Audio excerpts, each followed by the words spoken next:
Oh, yeah.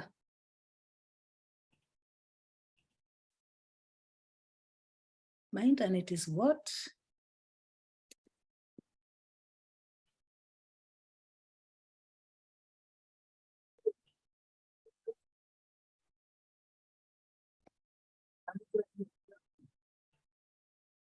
Rapudo, I'm here.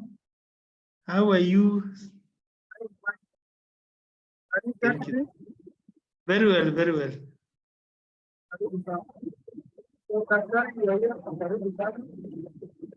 Yes. Your network's a problem. Yeah. I can hardly hear you, Rapuda.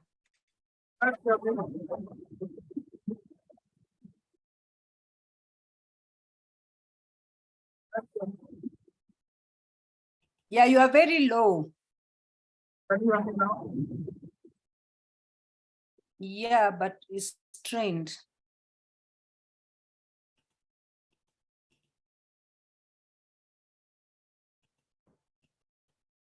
It's not normal, as in.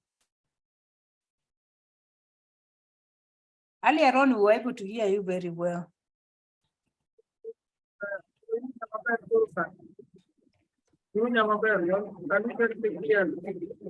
It's getting better.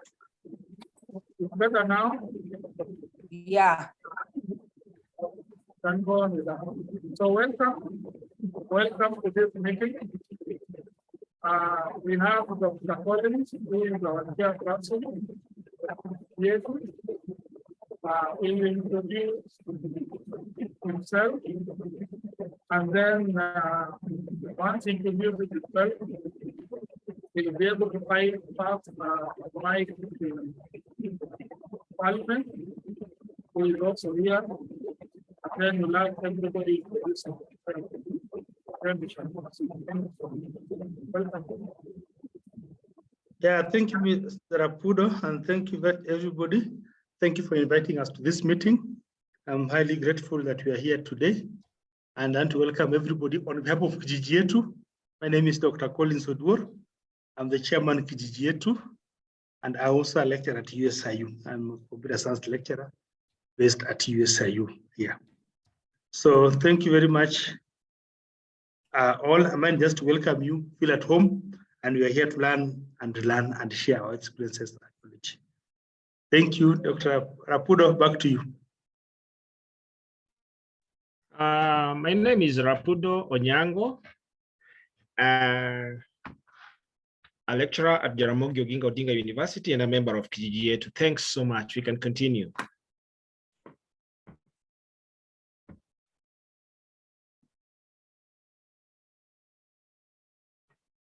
Maybe Dr. Domi, you can continue next. Okay. Yes, my name is Domi Yambo Odote. I work for a non-profit media organization called Development Through Media, and we have an online platform that just promotes development information, non-profit, called Radio Baraza. I'm happy to hear. Yeah, Juma, you're next. Hello, I'm called Juma Barry Michael, and I'm a researcher and an online writer. Wow. Previously, I worked for Monday Trust. Mm-hmm. It's a pleasure. It's a pleasure having you with us. Valerie, kindly introduce yourself to the panel. Hi everyone, my name is Valeria, and I'm a student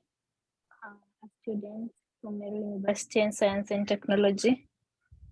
I also work with Sunnyways Technologies on matter sanitation, and I'm happy to be in this meeting today. Mm-hmm. Karibu sana. Stephen, welcome. Stephen Kennedy. Thank you very much.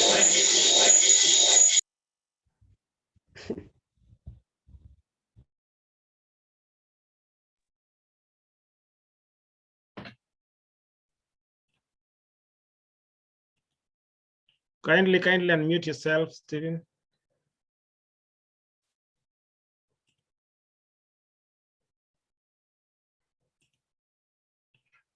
Edwin Koga, kindly introduce yourself. It looks like Stephen is having issues.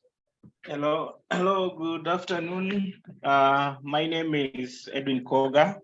I work for Amazon Theatrics Ensemble, based in Kisumu County in the informal settlement of Manyata. Amazon works with youth in performing arts and media for advocacy, focusing on film production. Can you have, Stephen? Yes, yes, we're okay.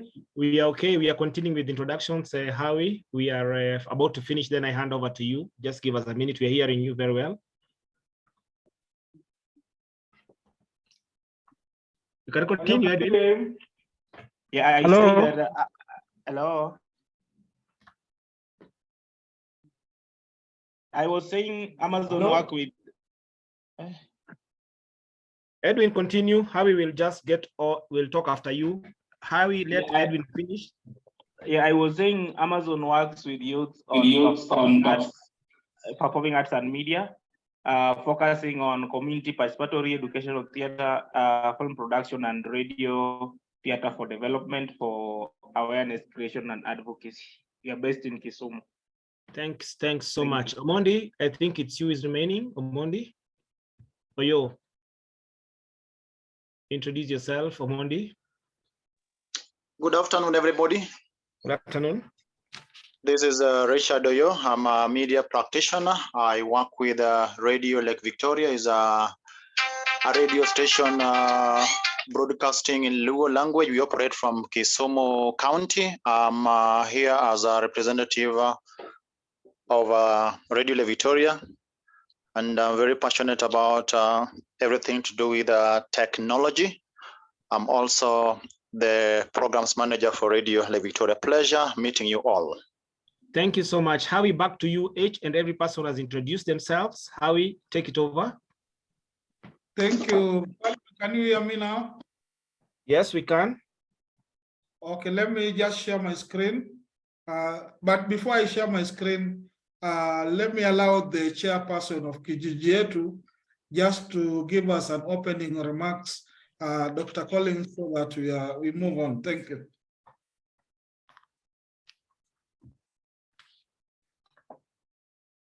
Yeah, thank you very much. Rapudo, I think I introduced myself. And mainly just according to the Rapudo's request, just to give opening remarks.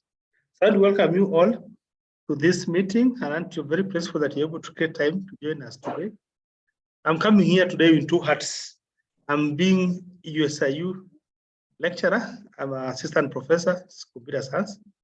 At the same time, I'm the chairman of Kijiji Yeetu, and I'm very pleased and happy that you all get a time to be here so that you can be able to share about this UNESCO Internet Trust event.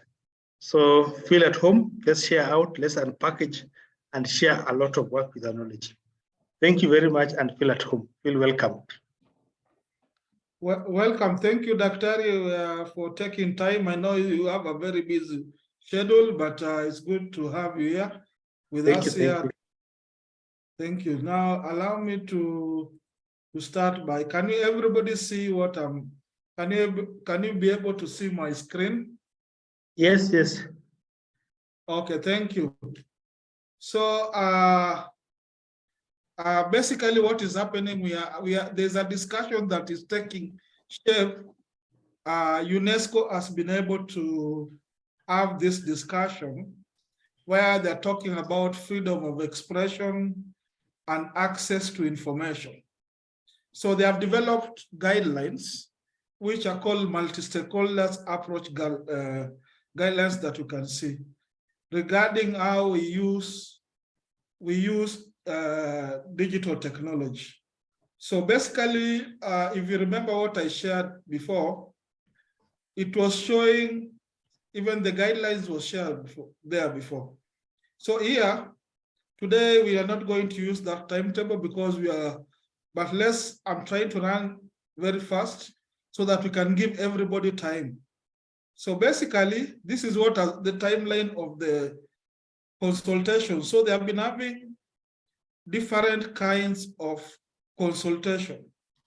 There's an organization, when I started up there, there's an organization called I4T. That's no, that is Internet for Trust, but there's an organization called Innovation for Policy Foundation.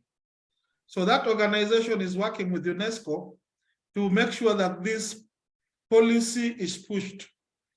So in 2021, there was a discussion in Namibia, and what they discussed was basically how can we have guidelines for digital platform. If you're using TikTok, if you're using LinkedIn, if you're using Twitter or many others. And that is the shape of the discussion that has taken shape. So first of all, they were able to have the first discussion. They get 64 submissions and more than 1,000 comments. So at that, now we are moving to, in February, if you look at that chart, there are almost people who participated, 4,500 people who participated in person and online. So this process is part of this engagement. And that's why we sorted as Kijiji Yeetu towards this, so that at the end of the day, we're able to send our remarks as a team and as Kenyans to this process. So the second timeline is there, where you'll be able to see from March 8th until now, where I talk about 27th June, which is today. There are processes that there's a draft which has already been finalized, which is what we are discussing, partly what we are discussing today. There was also a conference which was held in Lusaka, New York, and in Nepal, Kathmandu. So basically on that, we're now having community consultation, and this is part of community consultation. So once we finish the meeting today, what we discuss here we'll be able to share with them, and they'll be incorporated into that document. Thank you. So what is very important for us, the basic issues. What is a digital platform? What does it mean? So many people use it for communication, commerce, civic engagement. But there are a lot of issues that have been raised on freedom of expression. Whether you are an influencer, whether you're a blogger, whether you're a paralegal, whether you're a business person, whether you're working somewhere, and human rights issue, when you're talking about cyberbullying and many things like that. But this platform, the guideline is saying that at least they should have a legitimate purpose. They should be an human rights-based approach. We have certain platforms that have been used to collect information and also to monitor people. So that's something that also we are arguing, that these guidelines should be able to protect us from that. No restriction of content. Anybody can open, transparent, evidence-based. If you want to get some information, it should be able to help you. The platform, if you go to Facebook, Facebook should not restrict your participation. And that's why you're saying multi-stakeholder and meaningful participation. If you're at Facebook, if you're at WhatsApp, and many other, Instagram, LinkedIn, and that's why we want an open system where Kenyans can be able to moderate their content. Now that the government is saying they're going to tax, what is going to happen this? And Kenya is a signatory to this. So these are very basic things. We have a vibrant civil society. There are people who have been monitoring and looking at the laws. There's a young population that is using a digital platform. We need safeguarding of freedom of expression and access. And then also legitimate purpose, where we are saying in this process, we are saying that we need to have a human rights. You need to have a process that provides training on digital rights, especially for young people and many other stakeholders. Youth are very important stakeholders. And also we are talking about the primary users in this process and the youth. There's a strong interest in Kenya to provide freedom of expression. So that is the process. So I'm letting it open for anybody and handing up back to Mfalme who will be able to guide us through, and then we'll be able to give our input. So the floor is opened. If you had a chance to read through the guidelines, but even if you did not have a chance to read through the guideline, basically what you're saying is that, what do you think about digital platform? What do you think we need to safeguard it? And what do you need to tell the world about? Thank you so much, I submit. Thanks so much, Howie. We are so grateful you've set the ball rolling. As I want to open this floor, one of the things I will want us to consider in this digital platform, because the way I understand the digital platform is simply a platform that enables us to share. It's where media shares information. It's an online space for sharing information. But from my experience and from what I want most of these friends of mine we are here with today to discuss is resistance to change.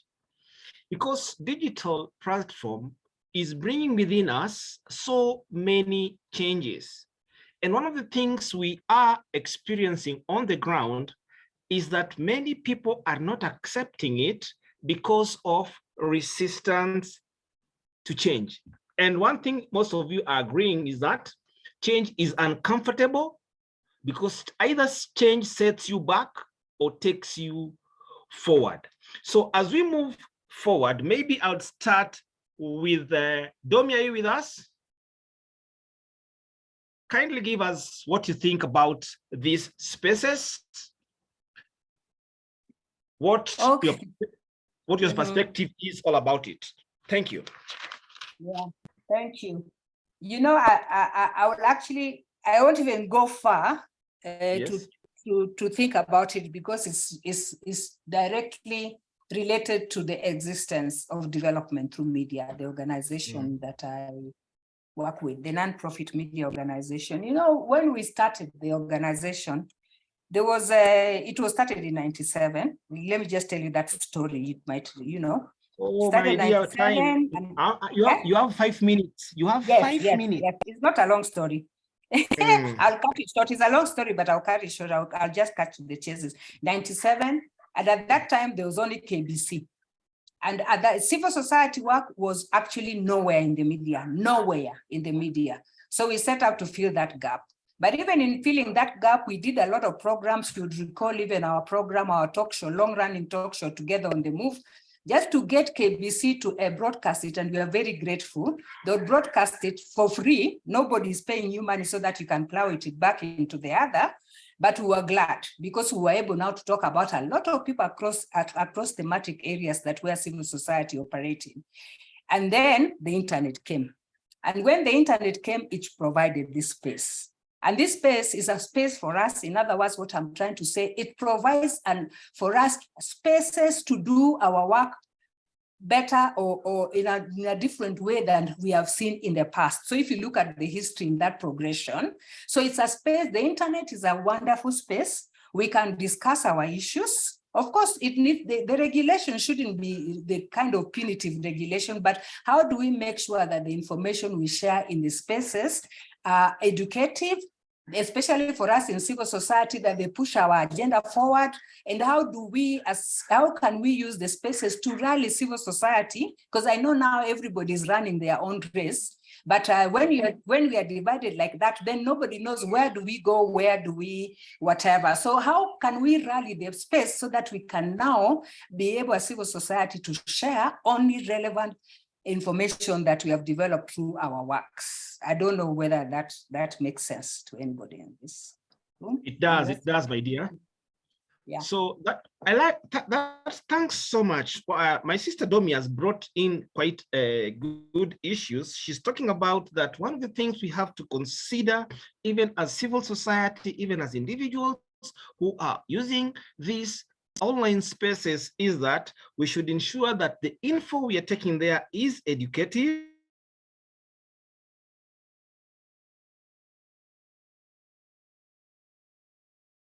to each and every member of the civil society to be together and share relevant ideas. Juma Michael, what is your opinion, my brother? Come in. Juma Michael, Thank are you you for being together? it. Valerie, if Juma is not ready. Hello, I'm ready.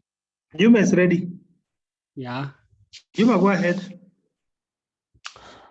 So when I came across this document, I saw that it is something good, and the internet has been operating, especially let's say like in Africa, or to be specific in Kenya, it's like we don't have a clear law on such kind of regulation on the internet. And at one point, there are some platforms we associate with scam so much. For instance, the Telegram, because most of the time the activities I've engaged there, I've experienced there, most of them are scam. To me, currently, I feel like it is not a good social network for me, though it is working for other people. But I feel maybe the people who introduce it need to look into the content that are working around. But when we are talking about any form of regulation, it's not easy at one point, because remember, there's no uniformity in language. Like you find that some people comment in their vernacular. So like the translation does not work very well. I think we need to consider a number of things, maybe the language, or maybe there's a regulation that if you have to use this platform, that you should have to use a certain kind of language so that your information can be heard very well.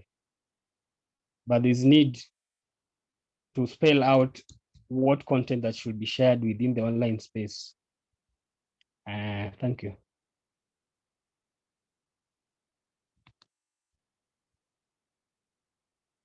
Hello. Valerie? Okay, thank you. Valerie, is she in? Alvin Chepkwech? Alvin?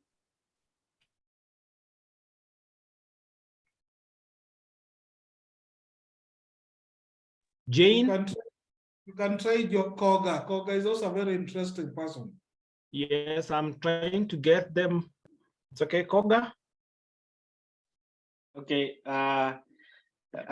Thank you very much. The online platform is very vital, more so for the people like us who are in theater and film production, and also journalism. But I will try to look on the side of citizen journalism, of which nowadays everybody is having a phone, and everybody can dial a button to take a picture or to take a video.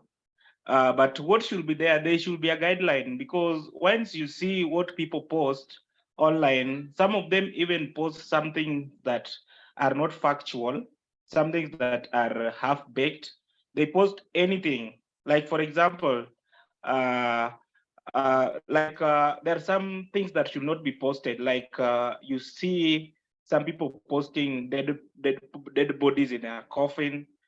Some people posting some things that maybe are meant to be personal. So what we should also look at the guideline is on the aspect of citizen journalism, where we can also try to understand and sensitize the people that there are something that is related to media law, that before posting something, make sure you have the facts about it, make sure that is it going to make somebody to be uncomfortable, or what is the repercussion, or what is the results about it. So my worry and concern is pegged on the citizen journalism.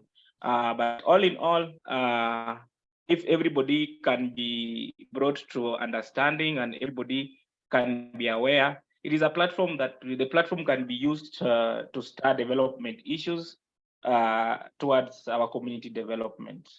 Thank you. Thank you so much, Bwana Edwin. I remember like just today I was reading online of an issue whereby somebody had gone to the rally in Naivasha over the weekend, and he was kind of standing next to a lady. Somebody took a photo and it was uploaded online. Today he was being served divorce papers. So what you are bringing up is quite key, that people who are taking these photos should be able also to be held responsible, because you take a photo of somebody, you don't understand why the two people are standing together, you post it up, now the guy is having issues in his marriage. I think we can now go to the next person. Anybody who wants to chip in, because it's like I'm seeing Valerie is not yet there. Stephen, have anything for us? Omondi, Oyo? So, Mfalme. Yeah. I'm here. Sawa. The floor is yours. Now, one thing I wanted to probably share in this aspect is on the feedback mechanism. You see, we do not have a clear feedback mechanism in terms of, let's say, if there is a problem and you need to report it to the respective social platforms. You'll find that probably reporting it, if you report it, then probably it will take time before you get the feedback. So then we need to also, through the guidelines, identify the feedback mechanisms and how to deal with the channels of communications. Now, the other thing is on, you see, the disability community are also still complaining because most of them are not as par with the social media interactions. So if there is a way in which we can incorporate their concerns into the social media aspects, so that it makes it easier even for them to access these sources of information that probably needs to be addressed or needs to be beneficial to them. Thank you very much. Thanks so much. And the floor is open. Anybody whom I've not called or anybody who feels like they want to chip in? Jane? Omondi Oyo, I've not heard Omondi Oyo talking.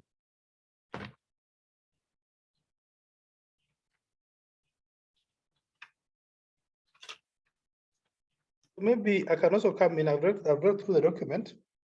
I think this is a very good idea. Digital platforms now with us, people going to social media and other digital platforms for different reasons. There's a time we had a project with USAID at USIU about social media. We wanted to know what type of social media people use in Kenya. What do they do with those social media? And realize they use them for, to our knowledge, you realize they don't use it for entertainment as you have known, but most people use them for general knowledge to educate themselves what is the market, what the purposes of ranking. So there's also a big concern, and also the parents, school-going children, the children taking a lot of time on the internet and social media and digital platforms, which are actually uncontrolled. So you don't know the content. So everybody is now busy on the social media, doing their things. And you don't know what these children are looking at in these social media contents. Are we together? Yes, we are. Continue. Yeah. So recently as a lecturer, I handled a case of a child. Recently, I handled a case of a child, also a student at Nairobi University, when I was at Nairobi University. He was an A-plane student, but he was addicted to the internet and social media. And that's how he lost time. He lost touch with his studies. He was taking a lot of time on social media addiction, and more so on pornography addiction. So if it was regulated in terms of time access, in terms of filtering content, I think it will be much better. But I've seen Facebook have gone ahead. Initially, Facebook now allows you to post. One thing again, you're told, recently there was another project called Bill Earth. That's the time I realized people can, whatever you post, you have no control over. It's you who has posted to the public. They have a right to see or not to see what you have posted. So they have now started a method of regularizing what you post, and viewers. Yeah, look like privacy settings. They have those privacy settings. What people to see and what people not to see. So maybe they've started their own way, the social media companies. And no, but now regulation also comes in. Other countries, they regulate, they put the timing, they put the firewalls so that they know what their citizen can accept and use for them. Yeah, I think it's a good area to regulate without compromising the freedom of speech, freedom of expression, all those freedoms that are their Bill of Rights. Thank you. Thank you so much. Thank you so much. Domi, I'm back to you. Domi, you told us that there should be people should be rallied, or civil society should be rallied in togetherness. And how now, once we rally civil society in togetherness, how are we going to share these relevant data?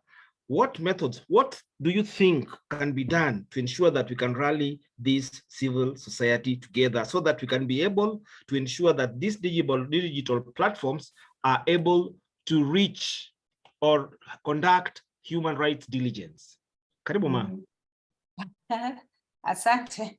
So yeah. So when you think about it, it's something actually we've been thinking about for a very long time. And you look at it even from our own political class, you see that even if you look at the mainstream media, for example, it's managed by the political class. You find that in TV, there are few, and they consolidate their efforts in those areas so that we are able to know that our information is actually a catch-22. Information, we need to scatter our information everywhere. And most important for me, I'm thinking that civil society is kind of maybe a lot of the times we are absent because our information is maybe every once in a while. But we need to be able to get there because the way the political class is running with their agenda is because they're able to manage their communication, and it's on a daily basis. It's not just there's a one-off event that we cover and then we post it on social media and we go to rest. How do we make sure? And we have a lot of information. All this organization sitting here, I'm hearing stuff about the person who's training at USIU, and I know Howie Rapudo, for example, we have worked a lot together, but our what do you call it? Our beneficiaries are not quite well informed about these issues, as perhaps the way we are engaging with this information. How do we make sure that there's a place where somebody can go so you don't wander, some place or places which are well known that somebody can go to make sure if I want information on internet security, I will get it in a specific place, and every week there's a program, or every day there's a discussion forum. How do we consolidate all the knowledge we have within the society, the civil society, into areas where people can sort of begin to form relationships with, so that we are able to, they would be able to know automatically 8 o'clock nitaenda kusikia Rapudo, 9 o'clock nitaenda na ni civil society agenda. I think that is important because the political classes were very well sorted in terms of their communication platforms. Civil societies, perhaps we don't have that big money to run organizations like Nation Media, which also partners with us in a way, but we need to be able to control, because our kind of messaging is very different from the messaging that is geared towards commercial approaches and stuff like that. So it's something that needs a strategy meeting, and people can come together and really discuss and agree on the way forward. But that is the attempt we have been trying to make, for example, with Radio Baraza. It's a non-profit civil society space. And we kind of cover events like this one. How do you cover a workshop like this one so that anybody who wasn't there can still go back and listen to it, or even the people who are there can go back and say from point A and B, there was, for example, a speech by so-and-so, which I wanted to use for something, even if it's a proposal that I was going to make. And even our skits, our filmmakers, I have a background in filmmaking also as well.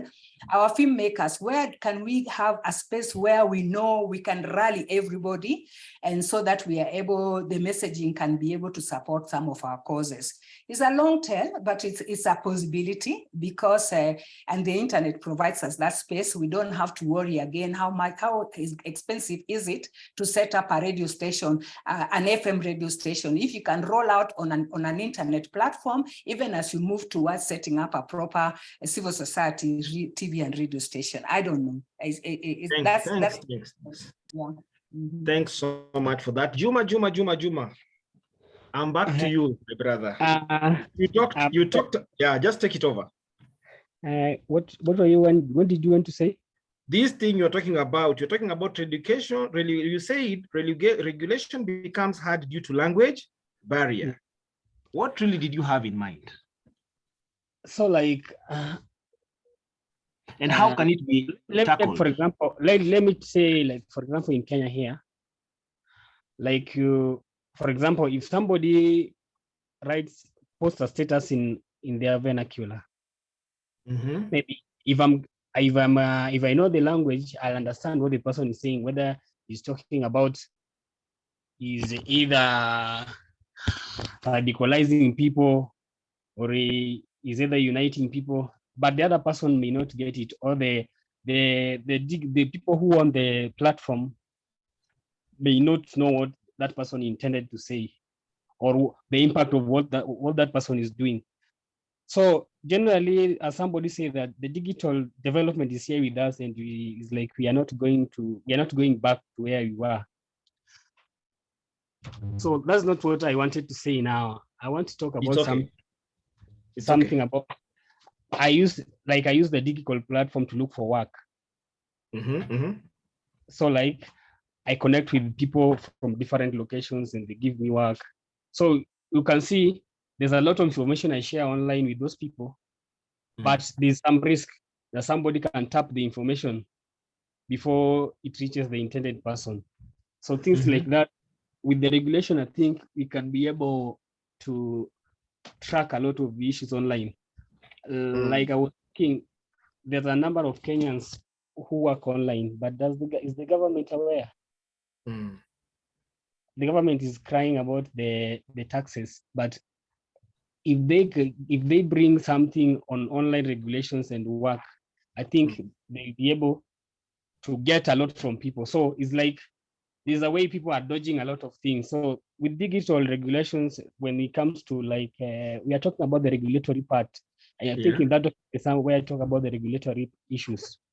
So if the government can also come out and spell out some clear platform where these things, like a central place where things can go through before they reach the other public space, I think we'll be able to save a lot.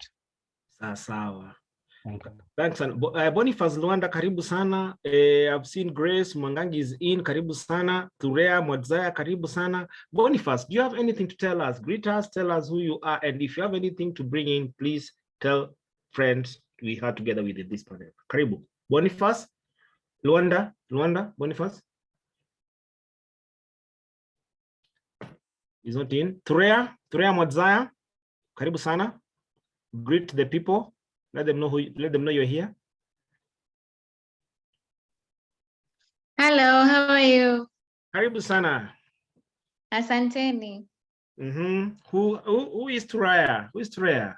Can you introduce yourself, my dear? Okay, Turaya is the freelance journalist at Radio Baraza, an online radio. Okay. So once you talk like that, I know whatever Domi Yambo has given us, at least you share the whatever she's talking about. Yes. Grace Mwangangi, Salimia Sisi, introduce yourself. Asante sana. Good evening. This is I'm Grace Mwangangi. I'm glad to have joined you. The organization called Alumni Challenge. We are at a space where we organize golf tournaments to have alumni to come and play for their alma mater for a course. And I'm glad to be here. Thank you. Sawa. And is there anybody who has not introduced themselves here? Is there anybody who has not introduced? Because I want to take it back to Howie.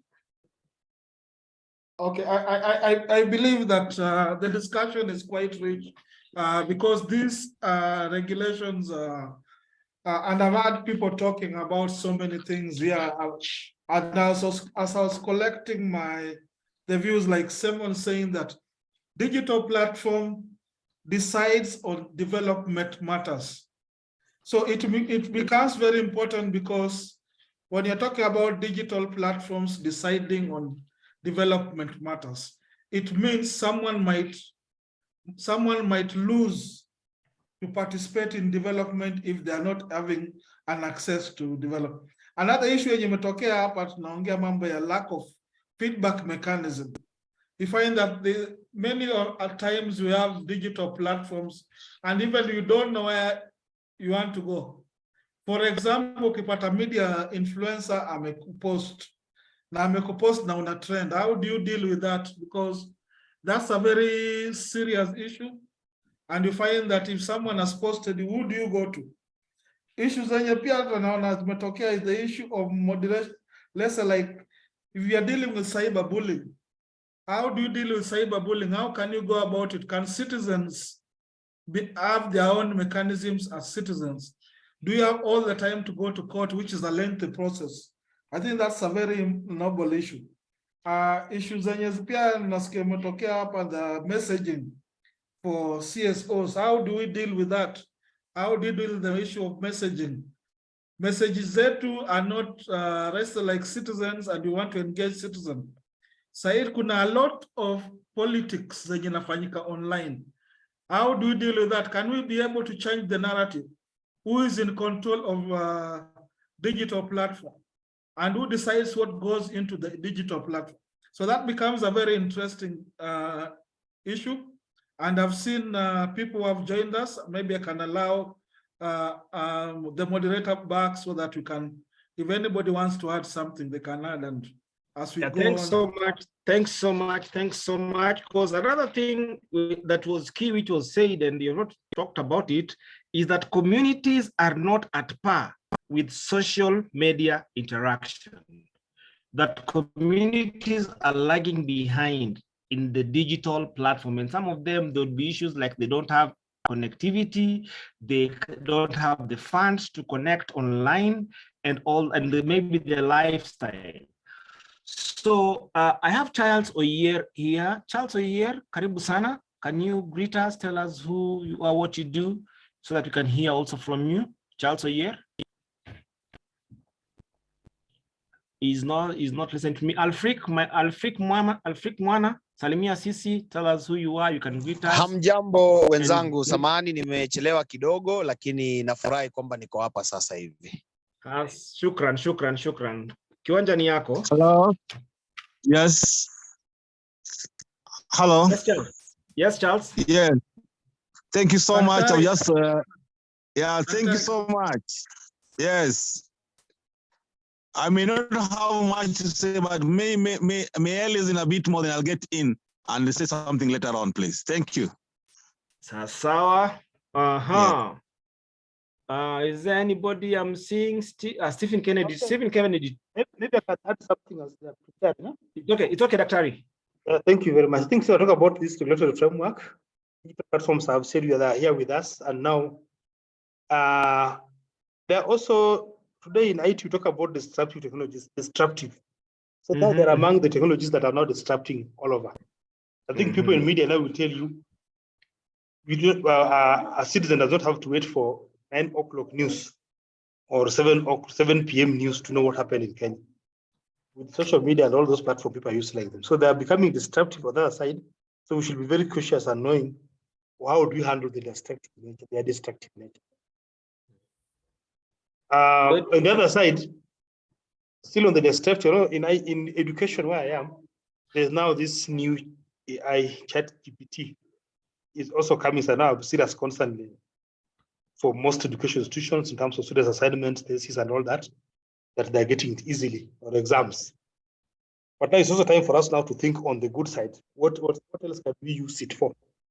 So as much as these technologies are here, they're causing some of this disruption, social disorder, and breaking some of our norms.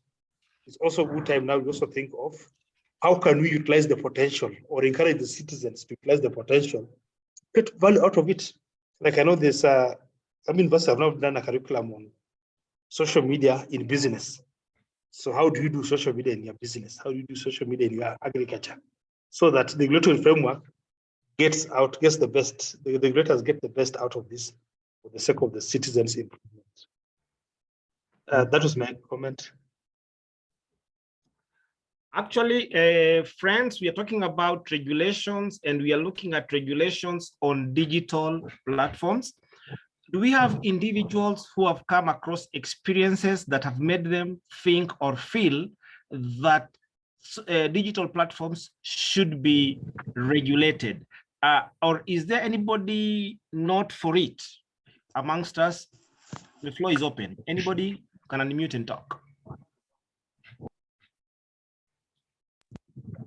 Sawa, Alfred. I just wanted to make a comment to just as a follow-up on what. It's okay. Continue. What, Dr. Then Collins, once, was then when talking you about finish, Collins as well. yeah, when you finish, Boniface Luanda will follow you up. Just continue. Yes, can you hear me? Yes, very well. Yes, I'm saying I just want to make a follow-up on what Dr. Collins was talking about the destruction. Online violence these days are becoming physical. Online violence begins online, then it ends up physically. I've experienced this in my trainings where a few media, especially female personalities, say that they were being bullied online, but then when they came face to face with the people who are bullying them, I mean, the violence continued. So actually, the digital platform is very good, but we really need regulations that can really help can really help us to use it in a better way, in a way that can make our societies more better and more productive than negative. Because once people are bullied online, some of them tend to shy away from online platforms and just decide to stay without having to use the social media platforms. So I agree with the Daktari that we really need very strict regulations. I don't know how it will happen. It's really hard to regulate the digital platforms, but maybe the gurus in that sector would advise us on how to go about it. Thank you so much. Boniface Luanda. All right. Thank you very much. And good evening.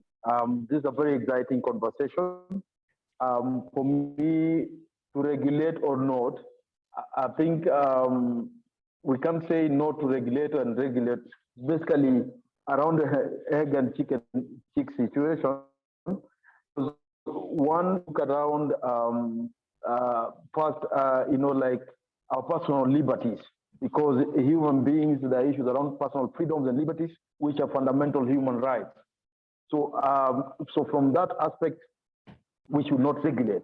However, because we are now using this platform to also infringe on the personal freedoms and liberties of others, so therefore the element of regulation comes in.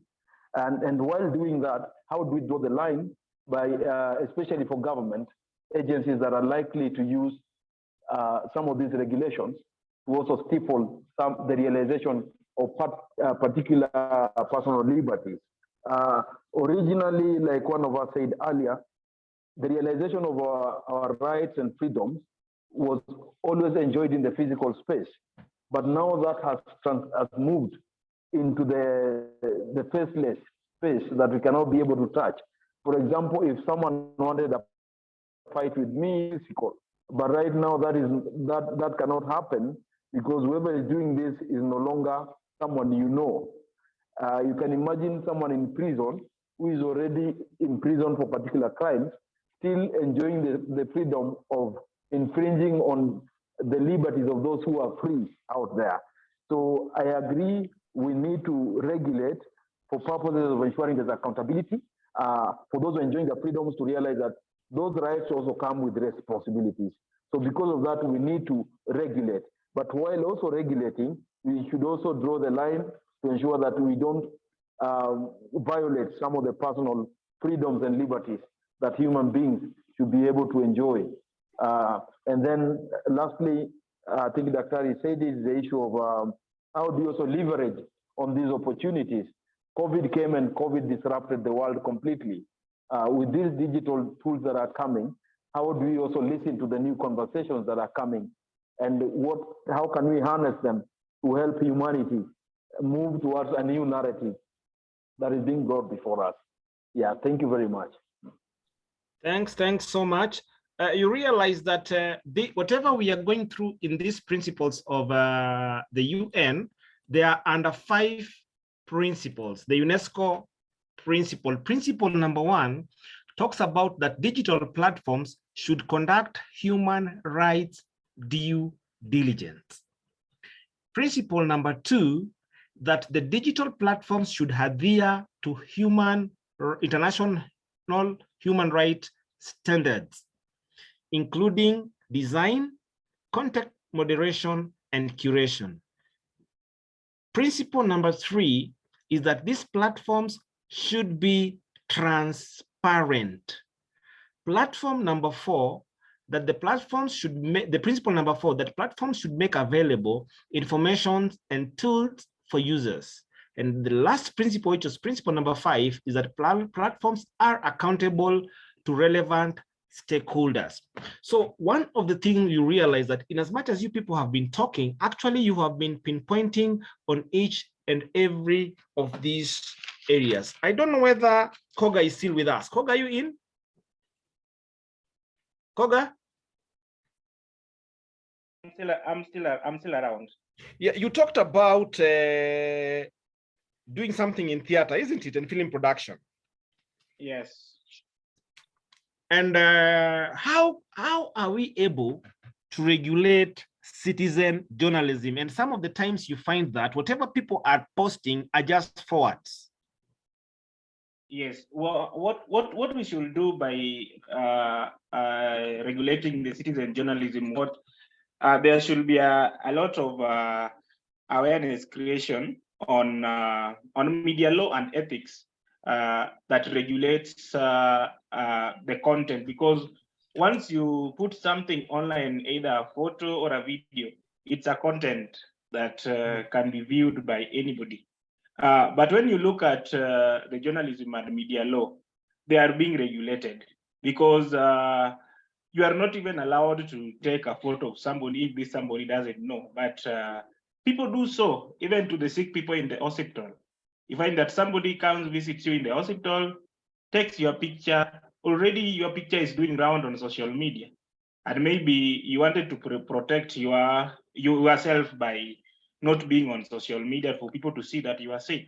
Maybe you wanted to treat it as a private thing. So what should be done is to take the citizens, take the community on do's and don'ts in relation to online platforms. Just as like my colleague, Richard Oyo, who works at Radio Lake Victoria, cannot take news online if he doesn't have facts, or if he has not listened to both sides. If a story is controversial, he has not listened to both sides to not to be partial. In other words, it should be objective but not subjective in his line of practice. But you find citizens are always being subjective. They are subjective in what they do, they're subjective in what they post. And more so in Luo, in Kisumu where we are, people say that bad things sell more than good things. That is where also we are left to go back to the drawing board, because me as a theater practitioner or as a producer, I can produce something that is so nice, something that is educational, maybe youth and drug and abuse or gender-based violence. And if I post it online, I won't get the likes, I won't get the comments. But do something that is so weird, maybe take a photo of maybe people fighting and abusing each other with hurling insult to each other. You'll see that people will be asking, share with me that photo, I want to see it, I want to see it. So we should also sensitize them on the importance of the content creation on social media. Thank you. Thank you. Thurea, I'm on you. Thurea, are you with us? Yes, I'm here. Do you consider both sides when you're on radio? Do you consider both sides of the story? Okay. Yes, exactly. Talk to us about it. How do you do about it? Okay, we need to have facts before we post anything. We do research, of course. We go to the field, just like normal news stories. So before we post a story online, we have to fact check and then post it on the website. And in case I come forward and I request for a reduction or a retraction of the story, what happens? Since you have the facts, you may decide if you decide to say it's not like that, but we have the facts. So it will not be something that we are doing something against. Since you have the facts, if you say you didn't say it, we will be having the facts. If you say you want it not done like that, there will be, the editors may decide what to do, but at least we have the facts that the story is true. Okay, that's what I wanted us. Olo Omondi or you? Omondi or you? Is that the same in Kisumu? Omondi or you? Are you in? Valerie? I'm here. Yes, is that the same? Yes, so you're here. Okay, you confirm both sides of the stories? That is a fact which can sometimes be contested. But speaking as a journalist who went to journalism school, that is one of the what I call the sacred rules of journalism. Before you post anything, before you air anything, before you write anything, accuracy is always the hallmark. But in the media environment that we live in today, we live in more or less a digital village where sometimes also we journalists, we get carried away and we end up also reporting misinformation either on our social media pages or even on official social media pages for our media houses, which is sometimes very misleading. I'll give a very good quick example. Like yesterday, if you're very keen on our most of social media pages, more so on a Facebook page, there were a lot of misinformation that was being spread around that a renegade aircraft has hit a cow at Kabunde airstrip, Homa Bay. Yes, so, yes, I read it. And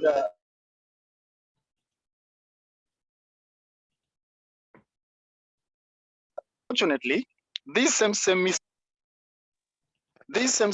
misinformation was posted on Radio Ramogi official Facebook page. To the extent that somebody just called me and say, "Hey, Richard, I've just seen something here being posted on my Yenga FM Facebook page and also on Ramogi. Where is the truth?" Then I told him, "Hey, that is a rumor." First of all, from the mindset of somebody who is very informed, any airstrip, any airport is always fenced. There's no way a cow can enter inside of that airport. Maybe can, yes, but did they verify the information before they posted? This brings to the fore the very fact that sometimes even we as journalists, we fall victim to many circumstances of spreading misinformation, which at the end of the day can also be disastrous, because research has always shown that the media is almost the most trusted source of information. So imagining Oyo has posted something on his official page or Instagram to prove that this thing has actually happened. People, at the end of the day, can end up especially something that like on the very core of very especially Kenya. Then second to that, something that I find very interesting. Regulation of content on our digital platform. Why do I say so?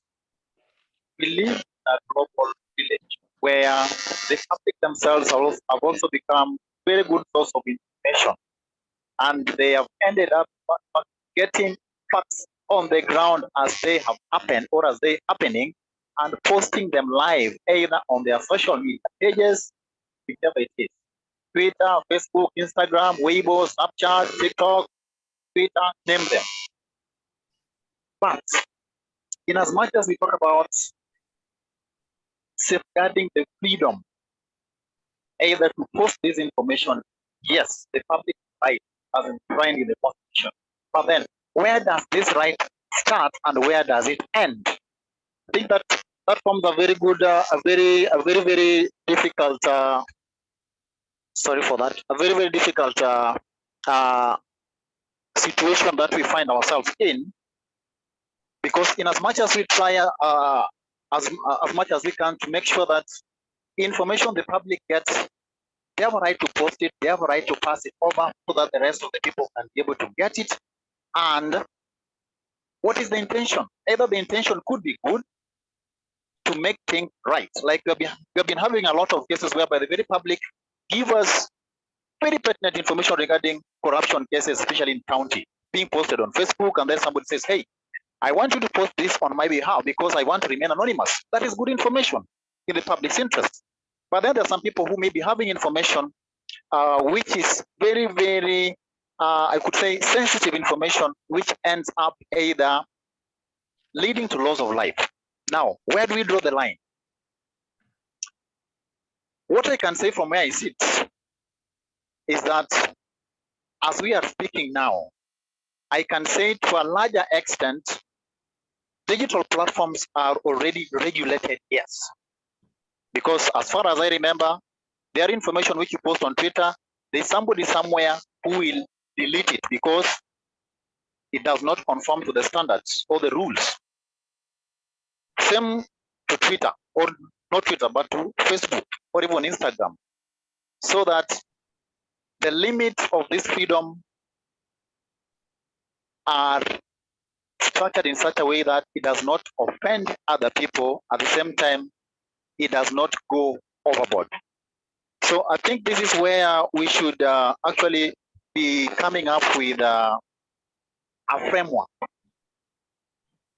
How low should we go in terms of regulating the digital content and digital platforms to the extent that we don't infringe on the rights of people to access information and also to disseminate that information? All said and done, the rules that we have as far as what we call media law and ethics, they are there, yes. How well are they always enforced? I can say without a fear of contradiction that sometimes they are not enforced the way they should be, either because somebody somewhere sleeping on the job, or somebody somewhere decided to relax these laws, either to achieve a self gain at the end of the day at the expense of the very public they're supposed to be serving. Thank you. I'll leave it up there. Thank you. Washington Wafula, karibu sana. Salimia washirika. Maybe you can let them know who you are and what you do. Washington Wafula. Hello.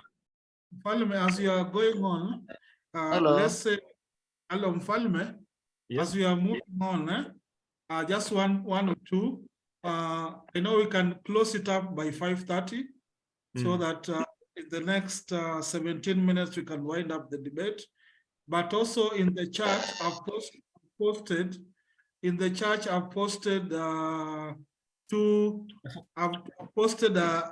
Google link so that you can register, and we'll also be reimbursing people some bundles for this meeting. Thank you so much.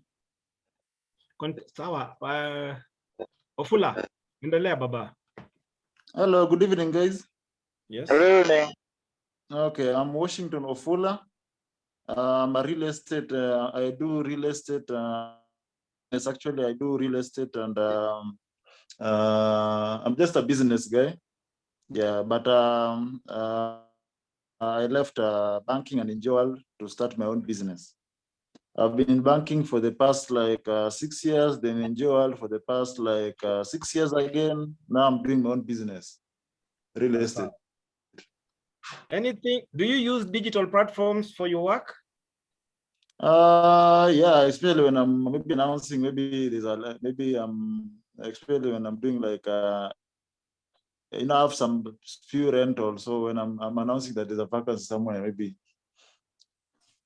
Do you have any experiences that maybe you want to share with us, maybe both good or bad, that you have come across the digital platforms? Do you have experiences that you've come across in?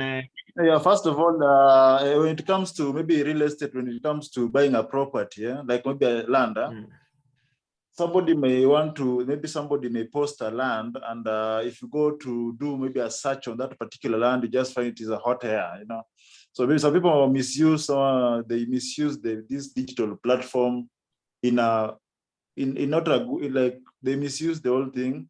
And I think there should be measures, as I've heard on someone saying there should be measures to regulate such vices. And also maybe just using it as a platform to maybe demean somebody and maybe body shame somebody. Those are not like, people should be less in the 21st century. Yeah. Sasa. Charles Oyer. Thanks. Charles Oyer.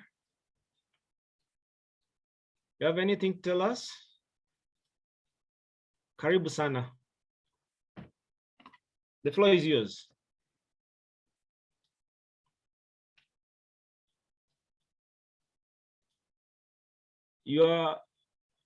I'm not here getting you.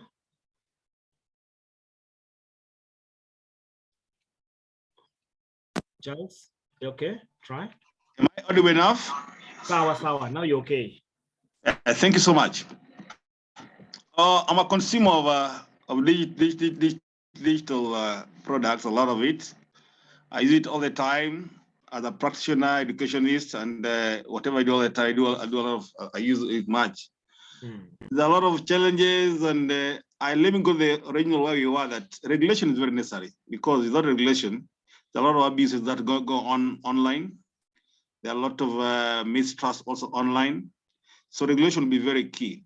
But as a consumer, I've found it to be a very useful way in doing business today, a very good, useful way of doing our day-to-day life. So I don't have much problem, but the problem I have that some regulation is required. Sawa. Alfred. Thank you. Alfred, kiwanja ni yako. Alfred. Yeah, mimi ningependa kusema kwamba yes, we can have regulations, but we cannot have, we cannot regulate everything. You cannot have law for everything. Some things, especially when it comes to content, just calls for self-discipline. What values do you stand for? And then are you in this, are you producing that content to communicate something that will benefit the society, or you are in it for a selfish end? So sometimes, other than the regulations, it also calls for self-evaluation. What are your values? What are your principles? As you post these things, what do you intend to achieve? So sometimes we must also, as content producer, as a journalist, we have to self-regulate ourselves and ask ourselves questions before we post anything. Thank you. Thank you. Grace Mwangangi, you've been here, at least umesettle saizi kidogo. Is there anything you want to tell us, experiences in digital platforms, or anything you want to share with us? Grace Mwangangi. Dada Grace?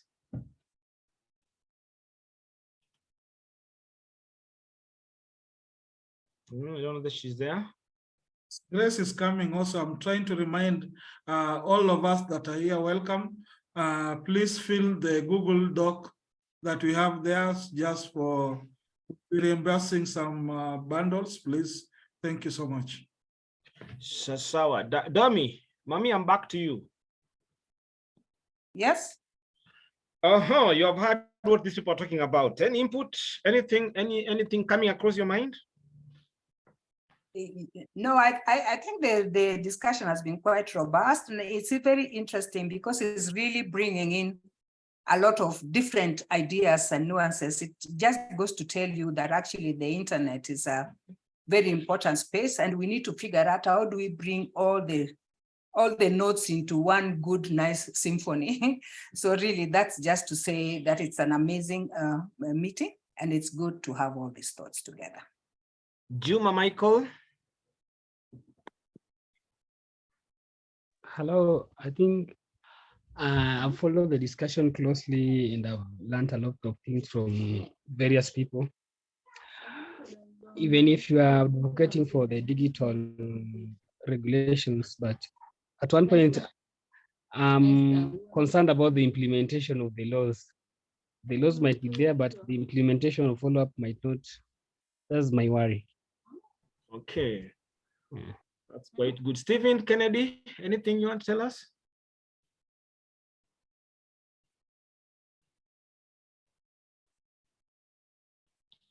Stephen Kennedy is not with us. Okay, that's good. We are moving on because time is really trying to catch up with us. I'm trying to get the last words we can tell us.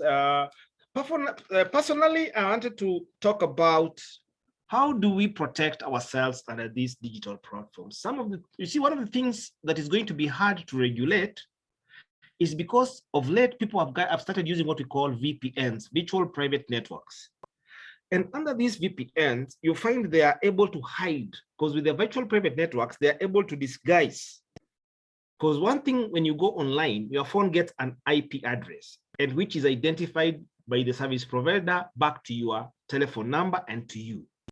But with the virtual private networks, people are able to disguise themselves. So you'll get them online, they'll post what they want to post, but they are disguised because they are encrypted once they get into the virtual private network, because it was created to ensure that people are secure online. And with people like the Chinese, when the Chinese government and all those kind of issues that were coming up, and they were trying to lock down people, so VPNs came out. But human beings being what they are, they started using these VPNs to disguise themselves. So in as much as we are talking about what we are talking, but I'm also trying to think that as this is coming in, how do we still ensure that these individuals who are disguising themselves online, how can we be able to get and ensure that they are following these regulations? We will regulate, but will they be able to be found out? Or if it's a phone number that is negligible, well and good. So you find that these are some of the considerations that we have to look at. So, Dr. Collins, I'm on to you as you finalize this thing, because I want to go to vote of thanks. Yeah, thank you very much. This is a very good discussion. As I think it's clear, it's an open platform, it's an open source. I can say in IT terms. The digital platform is open source. There's a different platform coming in. I'm sure there are even so many other social media companies that I don't even know that they exist for different purposes. And it's now a space that everyone is now trading on. And I think also things the government protect, especially on things of children's safety, building the trust. I think that's where the whole concept about this. How do you have a trust and safe internet? I think that's what the regulator can come in. But again, you cannot regulate human behavior. Though through the law you can regulate them, but I think one of us, Alfred, had mentioned, again, human beings are very complex. Regulating them sometimes can have,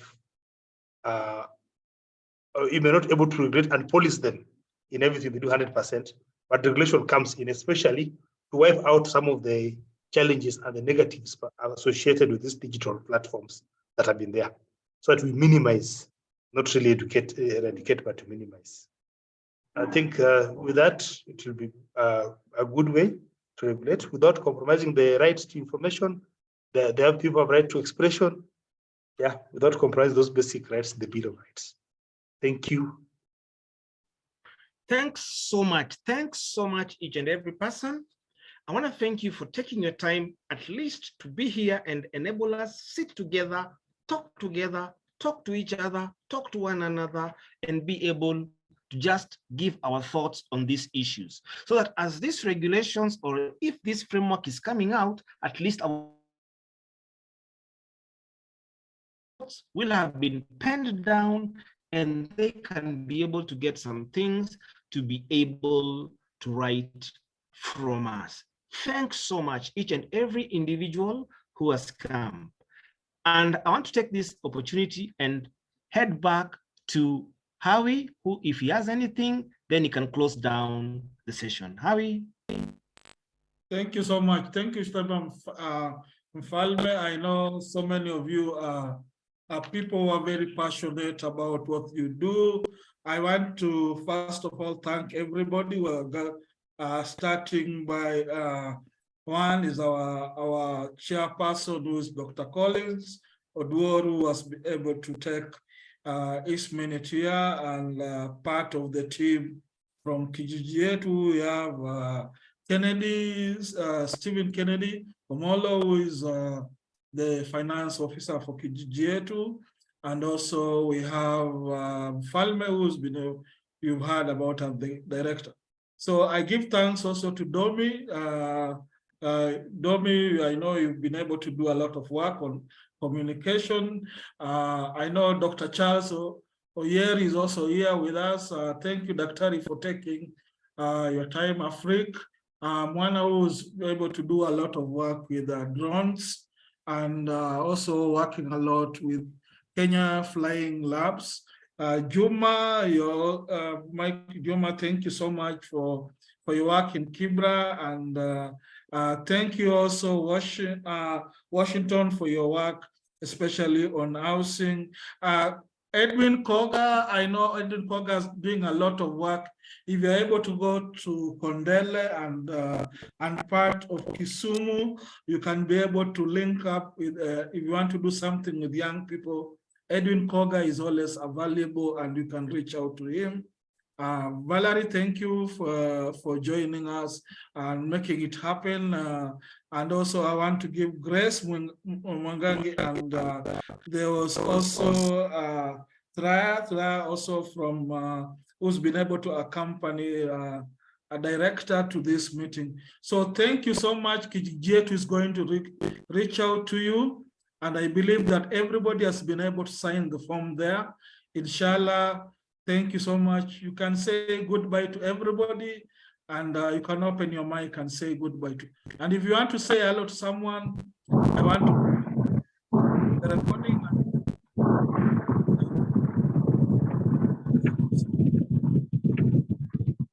Thank you.